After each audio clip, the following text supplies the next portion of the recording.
Okay, so I wanted to make one more video to just go over again one idea about how you could do the homework assignment that I feel wasn't covered well in class. So I've started a Grasshopper definition here, and they're really only two components. These four things are all the same thing, copied four times. And let me show you what it is. All right, so I'm just going to make a new copy here. And I'm going to set that to 45. That sets our origin, right? So it's going to be this one. And when I open up this cluster, what you can see is that it takes an X, Y, and Z to give us our origin point. And then there's a magnitude, which is going to move, sort of the distance from the center. And there's a rotation, which is the rotation about the center. And I click save there, right? You can see, so for point one, right, that's what happens when we change the magnitude. And the same slider over here is going to move it, sort of like around and around uh, the the origin point, right? There's point two, point three, point four. Anyway, you get the idea.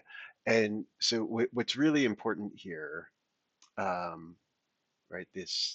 Sorry, that line is just for reference. These points.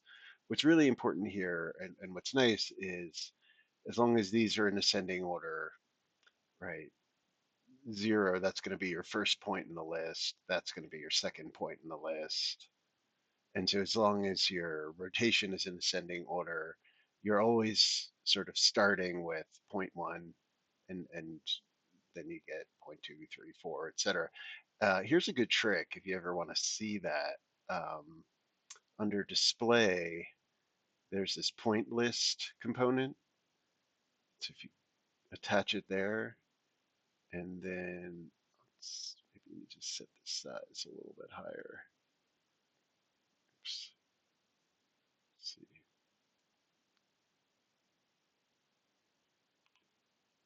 There we go. Right. That'll show you what order your points are in. You can make that smaller if you want. Anyway, you get the idea, right? So that's the system, and I'm going to delete that. And what I've done over here, right, is I've copied that cluster. We really should rename it something other than cluster, but I've copied that cluster four times, and right, I've set up um, right a number of curves, right. So that's right. We're adjusting that, and you can see right here I've kept the 10 degrees. I've kept that constant, along all of them. But if I sort of moved it, right, you see what happens. Um, right. So I basically used that to set up one, two, three, right, four curves by taking the output points, putting them into a NURBS, which if you followed previously, we know is really just a B-spline because all the points have the same weight. Um, with degree equals 3. And this is something we haven't talked about, but this true false for periodic, that's just whether it's closed or not. So you see if I set that to false here, right? See how this one's now open?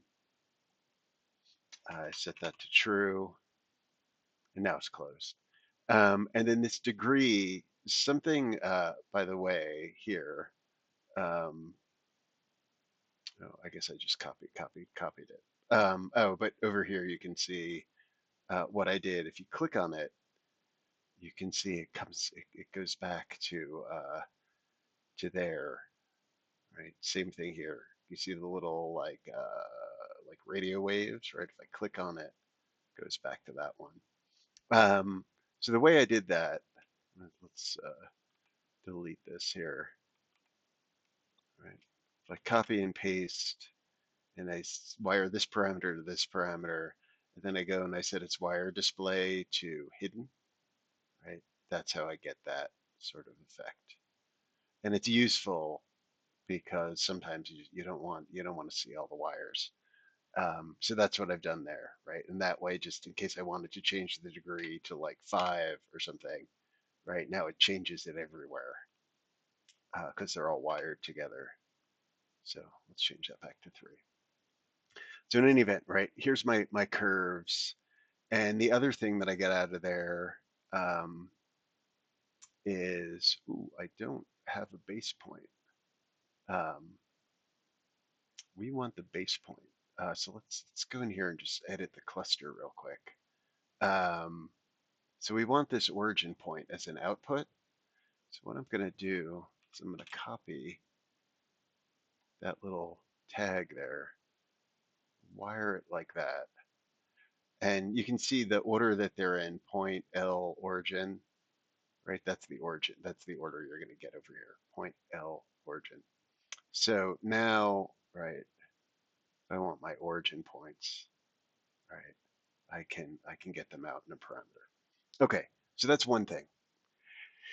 Then the other thing over here, right? Let's make I'm gonna make a spline curve, and again, I created an origin, and this time I'm going to use that origin, and I'm going to say, like here, we can move in Z, we can move in Y, we can move in X, right? And that's just giving me my next, that's to create my next point.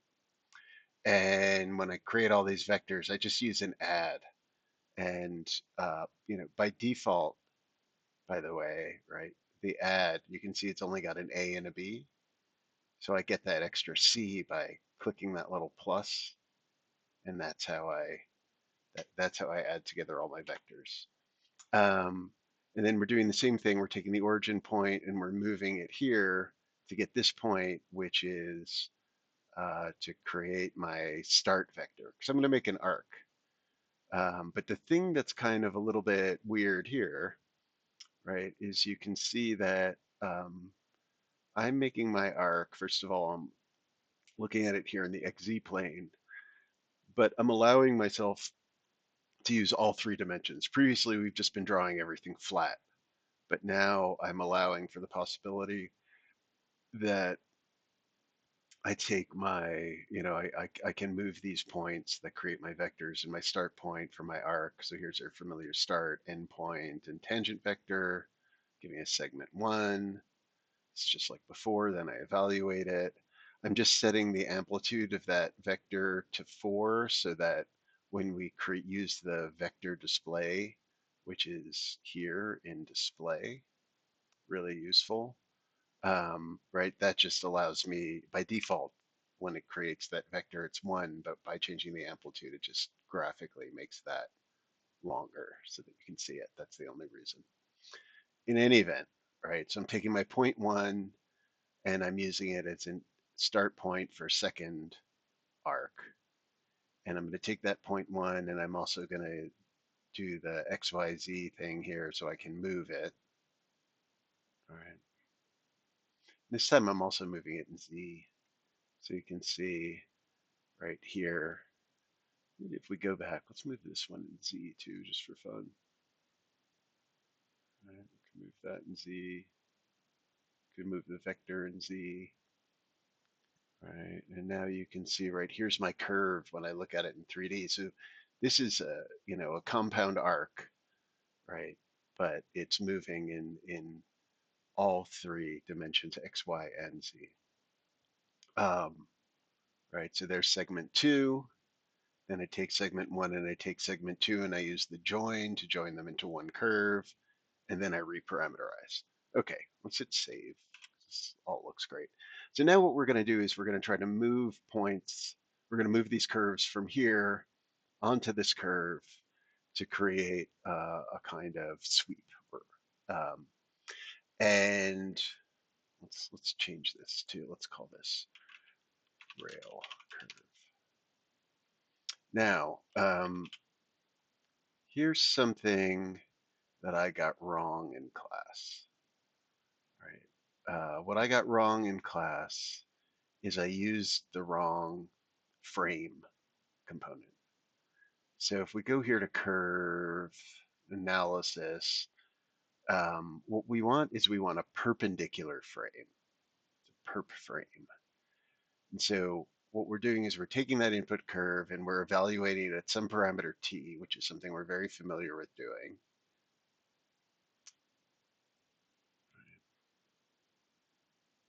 And you could see that instead of just getting a point, we're getting a plane, and everywhere along the that it orients that plane so that it's normal vector. So if you imagine like the origin of the plane has a vector that points up, but instead of just pointing up in z, it's pointing along the tangent of the curve. So you can see, for example, if we set that to 0 and we bring it to the start point, right?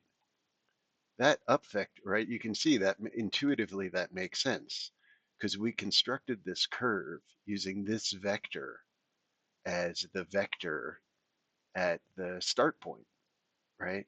So you can see that that makes sense, right? The vector that is the vector at the start point that is tangent to the curve, that is the z vector for this plane, and that's what's meant by perpendicular frame, right? Similarly, if we move it along so that it's approximately at the place where the two curves join, same thing again, right? That plane, right? That vector is just like the normal vector, the up vector, the z, the local z vector of of this um, of this frame, otherwise known as a plane. So right, let's call this curve planes. Because what we really want is we don't want one of them, we want four of them, one for each of our new curves.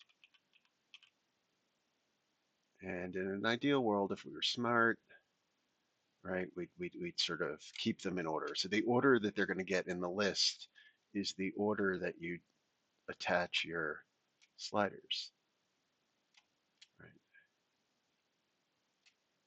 Right. So keeping, you'll see the more you work with Grasshopper, that keeping track of the order of things is really important. Okay, so here's our curve planes.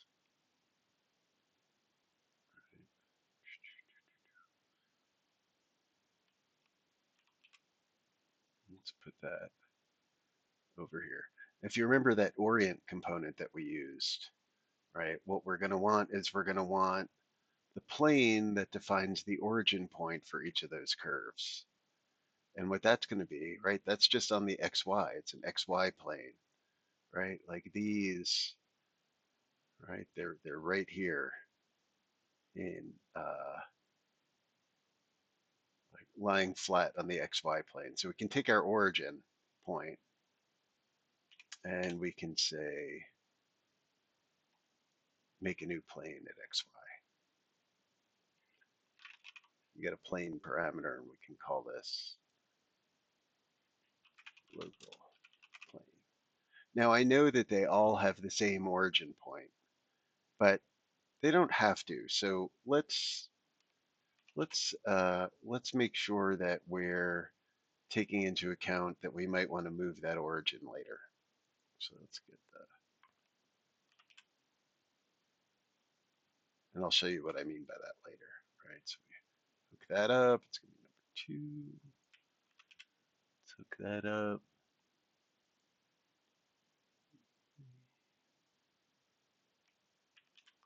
Paste 4.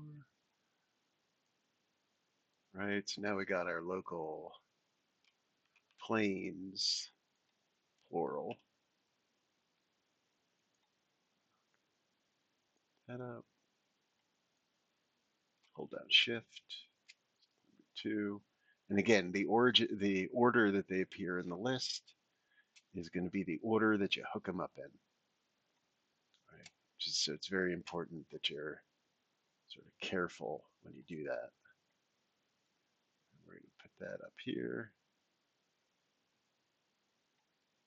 And if we wanted to, we could do the wire trick again, hidden. So now the other thing we want to do is we want to get all our profile curves. So we want to make sure we hook them up in the same order. Profile curves. There we go. One. Hold down shift. Two.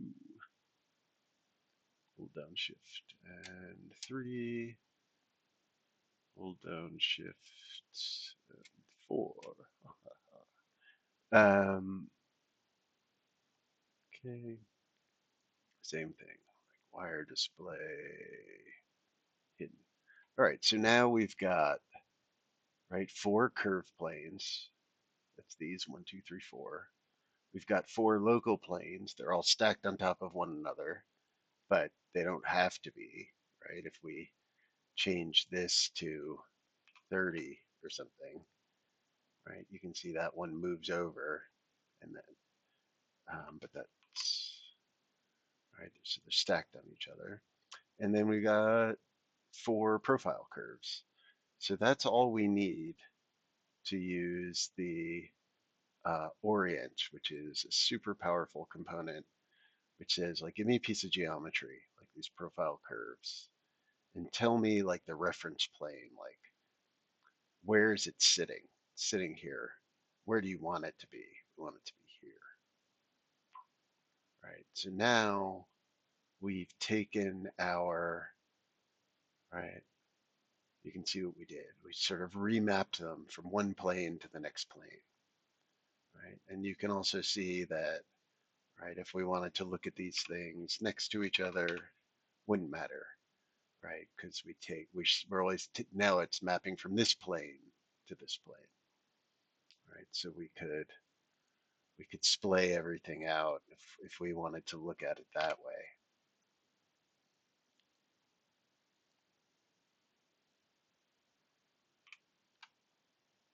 right? You know, and this still hasn't moved. That's right. So now the last thing, let's see, we're gonna turn that off, maybe hit save. The last thing is what we want to do is we want to do a sweep one with one rail curve. So what's our rail curve? That's our rail curve. It's the spine that connects everything together. I haven't practiced this part. Hopefully it works. We'll see. And then what are our section curves, right? These are our section curves, and they're in the right order. Put them in. Boom. And there you go. And you can see that because, the Grasshopper definition has been really diligent about making sure that this is always like point one, that's point one, this is always point two, etc., that we get a really clean output, because all the geometry is aligning. And you can see now also still that it's like fully parametric. So if we want to, like, you know, sort of move where that curve is or move where this curve is, right? We can do that. Um, and we're moving it along our rail spline, right? Similarly, if we want to go back and we want to, change the spline, we can change the spline, right?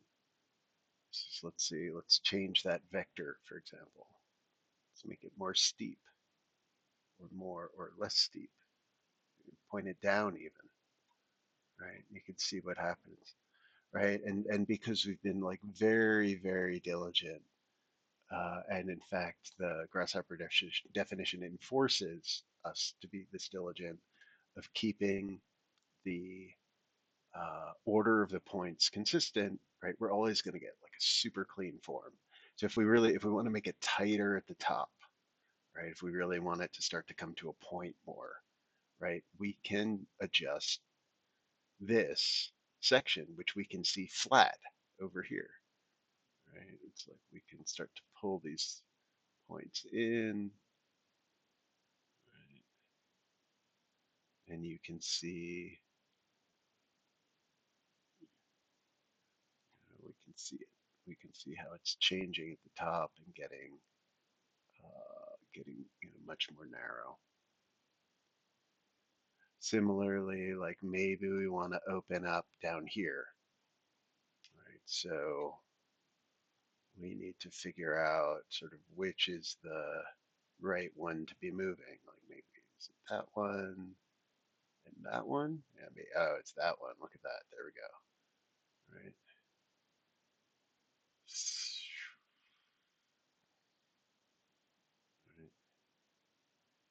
And and we've ended up with like a really really precise shape here. So you know, some thoughts about how you could do this differently, right? You could make this rail curve not based on arcs. You could make it have 3 segments. You could make it based on NURBS.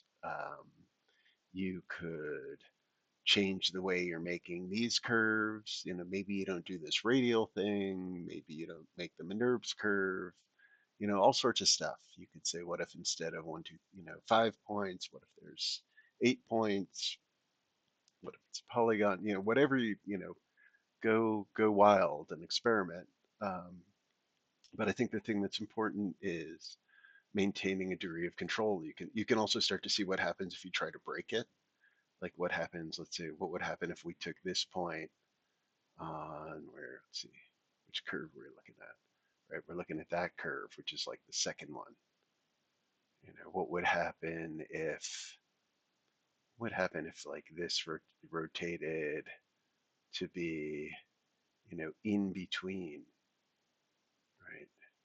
You can see over here what's happening, right? In between, instead of here between 66 and 199, if we moved it in between 10 and 66, right? You can see that this curve starts to get really funky, and then our geometry also starts to get really funky. So I'd encourage you to play around, with the definition, see what happens when you break it, um, and see what it does to the geometry. And when you get really clean geometry, and when you don't, but we bake it. Right? It's pretty nice. It's like a chili pepper or something, really weird one. But there you go. Hopefully you found this helpful.